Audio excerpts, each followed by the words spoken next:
ওখানে ওই ডাটাটা তার মানে অ্যাকচুয়ালি স্টোর হয়ে থাকতেছে টি2 এর ক্যাপাসিটরটার মধ্যে, মানে টি2 এর মধ্যে যে ক্যাপাসিটেন্সটা ফর্ম হয় সেটার যতক্ষণ ডাটা হোল্ড করে রাখার ক্ষমতা ততক্ষণই হোল্ড করে থাকবে।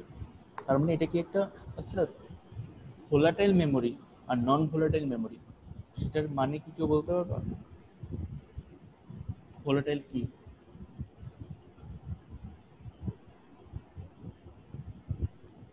মোস্তাফিজুর রহমান, তুমি কি বলতে পারবো যে ভোলাটাইল মেমোরি কি বা নন ভোলাটাইল কি? জি স্যার।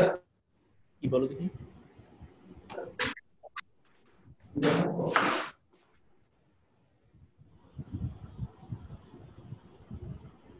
এটা কিন্তু মনে রাখা কিন্তু অনেক ইজি, ভোলাটাইলের মধ্যেই সেটার অ্যান্সার দেওয়া আছে। বলতে পারবা? স্যার হুম, আমি বলবো স্যার। না স্যার, বলতে পারবো না স্যার। আচ্ছা, হৃদয় বলতে যাচ্ছ। ওকে, হৃদয় বলো। স্যার নন ভোলাটাইল মেমোরি হচ্ছে স্যার, স্যার পাওয়ার অফ হলেও স্যার যেই ডাটাটা স্যার স্টোর থাকে। এক্স্যাক্টলি। আর ভোলাটাইল? স্যার ভোলাটাইল হচ্ছে স্যার পাওয়ার অফ হলে স্যার ডাটাটা আমাদের স্যার মানে হারাই যায় স্যার।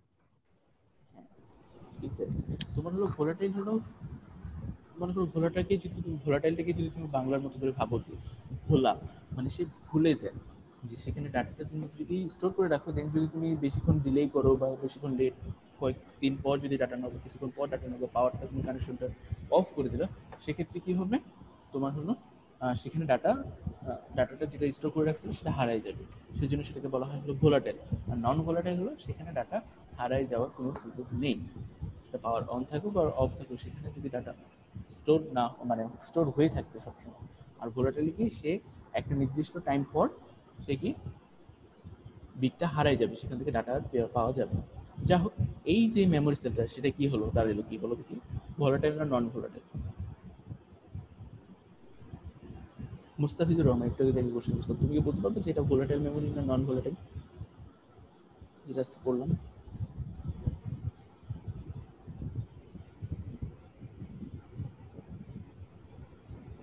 Non volatile. আচ্ছা, নন ভোলাটাইল, যেটা বললাম নন ভোলাটাইল। আচ্ছা, তাহলে একটু ভেবে দেখো দেখি, একটু আগে আমি কি বললাম যে ডাটাটা স্টোর হচ্ছে কার ক্রসে, টি2 এর স্যার এটা ক্যাপাসিটি। ভোলাটাইল হবে। হ্যাঁ, এটা তোমার হলো ভোলাটাইল হবে, কারণ হলো তোমার টি2 এর কি ক্যাপাসিটরের একটা ক্যাপাসিটেন্স আছে নিজস্ব, যে ট্রানজিস্টরের অ্যাক্রস একটা ক্যাপাসিটেন্স ফর্ম হয়, কিন্তু এই ক্যাপাসিটেন্সটা কতক্ষণই বা হোল্ড করে রাখতে পারবে না, এটা ক্যাপাসিটেন্সের ভ্যালু কিন্তু খুবই কম, একটা নির্দিষ্ট সময় পর কিন্তু সে কিন্তু কি ডাটাটা ভুলে যাবে। সেই জন্য এটা হলো একটা volatile memory, not non volatile. Okay, আমরা নন ভোলাটাইল মেমোরির এক্সাম্পল কয়েকদিন পর দেখবো, কালকে অথবা পরশু। এটা হলো ভোলাটাইল মেমোরি, বুঝতে পারলাম?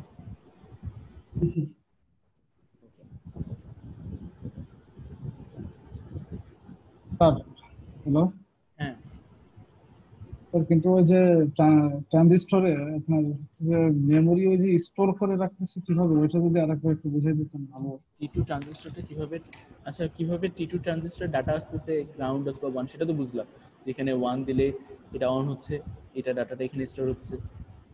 তার আর মানে T2 ট্রানজিস্টর যেটা, এটা তো আপনার এনমস, তাই না?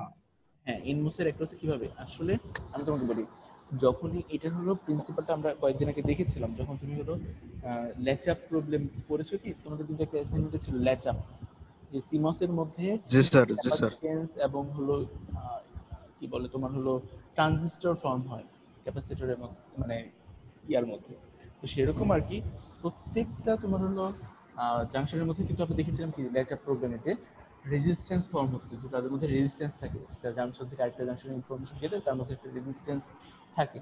তেমনি তোমার হলো ক্যাপাসিটেন্সও ফর্ম হয়, এটাও আমরা দেখেছিলাম এর আগে। কোন লেকচার আমার এক্স্যাক্টলি মনে নেই, তবে তোমাদেরকে এটা পড়ানো হয়েছে। যদি তারপরেও যদি তোমরা কনফিউশন থাকে, তোমরা আমরা থাইরিস্টর যখন তোমরা হলো নেক্সট ইয়ারে তোমার হলো ইয়াতে পড়বা, পাওয়ার ইলেকট্রনিক্সে, সেখানে আর একটু ডিটেলসে দেখবে কীভাবে ক্যাপাসিটেন্স হয়। তো এটা বলা যায় যে একটা ট্রানজিস্টর, যেহেতু ওখানে দুইটা জাংশন আছে, পিএনপি হোক বা এনপিএন হোক, এনপি আর তারপরে একটা পিএন জাংশন আছে, দুইটা জাংশন আছে। এই জাংশন দুটোর মধ্যে কি ফর্ম হবে, ক্যাপাসিটর ফর্ম হবে বা ক্যাপাসিটেন্স। ওই যে টি2 একটা ট্রানজিস্টর, তার অ্যাক্রসে একটা কি ধরে নিতে পারো যে এখানে একটা ক্যাপাসিটর আছে, যদিও সেটা অদৃশ্য, কারণ দেখা যায় না, কিন্তু অ্যাকচুয়ালি এখানে একটা ক্যাপাসিটর আছে। আর ক্যাপাসিটরের কাজ কি? ডাটা স্টোর করে রাখা। যদি তুমি এখানে 0 দাও, এর অ্যাক্রসে তুমি হলো 0ই থাকে যাবে কিছুক্ষণ। তুমি যদি এখানে 1 দাও, কি কিছুক্ষণ 1 হোল্ড করে রাখতে পারবে। তো এই যে মডেলটা, এই ততক্ষণ পর্যন্ত মেমোরি বা ডাটা মনে রাখতে পারবে যতক্ষণ পর্যন্ত কি এই যে ক্যাপাসিটরটা যে ফর্ম হলো T2 এর অ্যাক্রসে, সে ডাটা স্টোর করে রাখতে পারবে। বুঝতে পারলাম? এখন এটা হলো তার সিমস লজিক গেল, এটা হবে তার হলো স্টিক ডায়াগ্রাম এটা, এবং ফাইনালি এটা হলো তার লেআউট ডায়াগ্রাম ডিজাইন। সেটা আমরা কিভাবে হয় সেটা আমরা 13-14 নম্বর লেকচার দেখলেই বুঝতে পারবো কিভাবে কাজ করে। তোমরা একটা জিনিস দেখো যে এটা যে এরিয়াটা, মানে একটা এটা কিন্তু কয় বিট স্টোর করে বলো দেখি? 1 bit, 1 বিট। 1 বিট স্টোর করে। sir, 1 bit. 1 বিট স্টোর করে। তো 1 বিট স্টোর করার জন্য এটার সাইজ কতটা হলো দেখো দেখি? 26 ল্যামডা, 21 ল্যামডা। তো এই যে এরিয়া অফ 1 বিট স্টোর, তার মানে 1 বিট স্টোর করার জন্য কতটুকু এরিয়া লাগছে? একটা সেলের এরিয়া কতটুকু হচ্ছে? 26 আর 21 গুণ করলে প্রায় অ্যাপ্রক্সিমেটলি মোর দেন 500 ল্যামডা স্কোয়ার। ঠিক আছে না? 26 আর 21 গুণ করলে কত হয়? 500, বা 26 আর 24, মানে এটা অথবা এটা, এটার এরিয়া কতটুকু হচ্ছে? মোর দেন 500 ল্যামডা স্কোয়ার। তো ল্যামডার একটা ভ্যালু আছে, ধরলাম হলো ল্যামডার ভ্যালু হলো 2.5 মাইক্রোমিটার। তো তার মানে এরিয়াটা কতটা হলো? মোর দেন 500 ল্যামডার স্কোয়ার, 2.5 বসায় দাও, সেক্ষেত্রে আসবে হলো 3000 মাইক্রোমিটার স্কোয়ার। বুঝতে পারলাম? তার মানে একটা বিট স্টোর করার জন্য একটা যদি তুমি হলো মেমোরি বানাও, সেটার এরিয়া কতটুকু হবে? 3000 মাইক্রোমিটার স্কোয়ার। এখন তোমার হলো একটা চিপ বানিয়েছে যেখানে হলো 4 মিলিমিটার আর 4 মিলিমিটার, তুমি হলো 4 মিলিমিটার এইদিকে আর 4 মিলিমিটার হলো এইদিকে, এরকম একটা চিপ বানাইছে। এর মধ্যে কতগুলো তার মানে বিট হবে?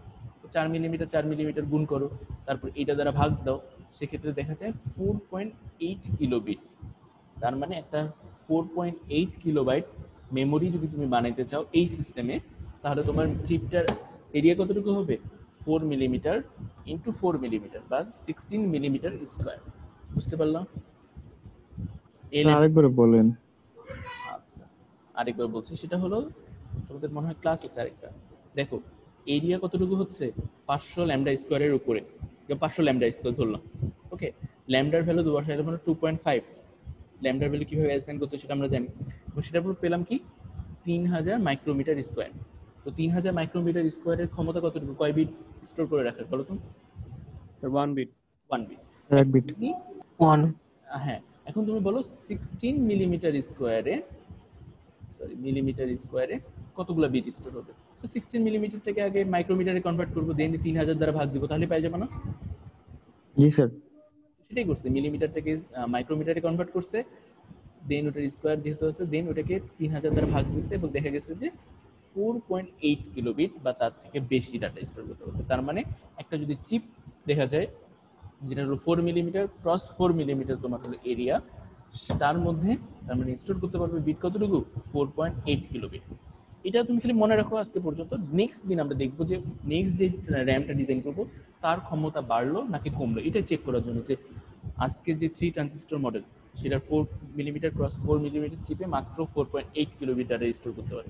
নেক্সট দিন আমরা একটু ট্রাই করে দেখবো যে আচ্ছা আরেকটা নতুন মডেল তুমি যদি ইভেন তুমি যদি একটা বানাও যে না স্যার আমি একটা র্যাম বানাইছি, তখন তো আমরা চেক করবো যে সেটা এরিয়া কতটুকু বের হলো।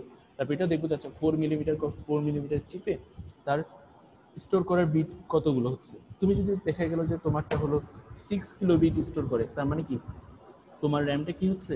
বেটার। বুঝতে পারলো? এটা হলো চেক করার জন্য। এই ক্যারেক্টারিস্টিকগুলো কিসের জন্য হয় ক্যালকুলেট করি আমরা বলো দেখি?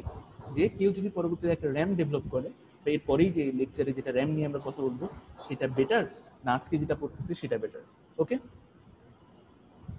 আরেকটা জিনিস এই যে একটু আগে বলা হচ্ছে যে ভোলাটিলিটি, মানে এটা ভোলাটাইল নাকি নন ভোলাটাইল, এটা এখানে বলা আছে যে this cell is dynamic and will hold data for as long as sufficient charge remain on CG of T2।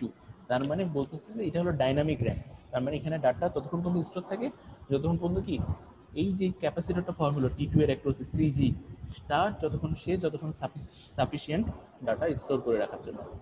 বুঝতে পারলাম? জি স্যার। এটাই ছিল হলো আজকের লেকচার। এরপরের দিন আমরা চেক করবো একটা নতুন একটা র্যাম শিখবো, সেটা হলো নন ভোলাটাইল, এবং দেখবো হলো যে সেটার এরিয়া কতটুকু, সেটার ক্যাপাসিটি কতটুকু। ওকে, এখন মনে হয় তোমাদের ক্লাস আছে। আর শুনো, তোমাদের অ্যাটেন্ডেন্স আমি এখন আর নিচ্ছি না, কারণ তোমাদের আমি 5টা করে লাস্ট লেকচারগুলোর আমি 5টা করে মাত্র অ্যাটেন্ডেন্স নিয়েছি, সেটার উপর যেহেতু 5 মার্ক আমি দিব, তো সেটার উপর বেসড করে আমি মার্ক দিয়ে দিয়েছি এবং আগের দিকে তোমাদের লেকচারগুলো। আর তারপরে যদি নেক্সট দিন আমি তোমাদের হলো নাম প্রেজেন্ট করবো, কারণ তোমাদের মনে হয় 10টার দিকে ক্লাস আছে, ভাই অলরেডি মনে হয় তোমাদের আমানুর স্যারের মনে ক্লাস আছে। তো জি স্যার, লিংক দিয়ে দিয়েছে। ইম্পর্টেন্ট, হ্যাঁ, তোমরা সেই ক্লাসটাতে জয়েন করো। নেক্সট দিন আমি তারপরেও আরেকবার তোমাদের হলো নাম প্রেজেন্ট করে নেবো। অলরেডি অনেকেরই 5 হয়ে গেছে, যাদের কম সেটা আমরা চেক করবো যে তারা- স্যার জি স্যার, মানে স্যার আগের ক্লাসেও মানে কাইটা গেছে স্যার, ওই নাম প্রেজেন্ট করতে পারি নাই, মানে আমাদেরটা নেওয়ার আগে একদম লাস্টে তো স্যার। স্যার লাস্ট ক্লাসে তো কেটে গেছিল স্যার। আচ্ছা, সমস্যা জি নেই, স্যার। নেক্সট দিন আমরা নাম প্রেজেন্ট করে নেবো। জি স্যার, থ্যাংক ইউ। আচ্ছা, ওকে স্যার, আসসালামু আলাইকুম। ওয়ালাইকুম আসসালাম।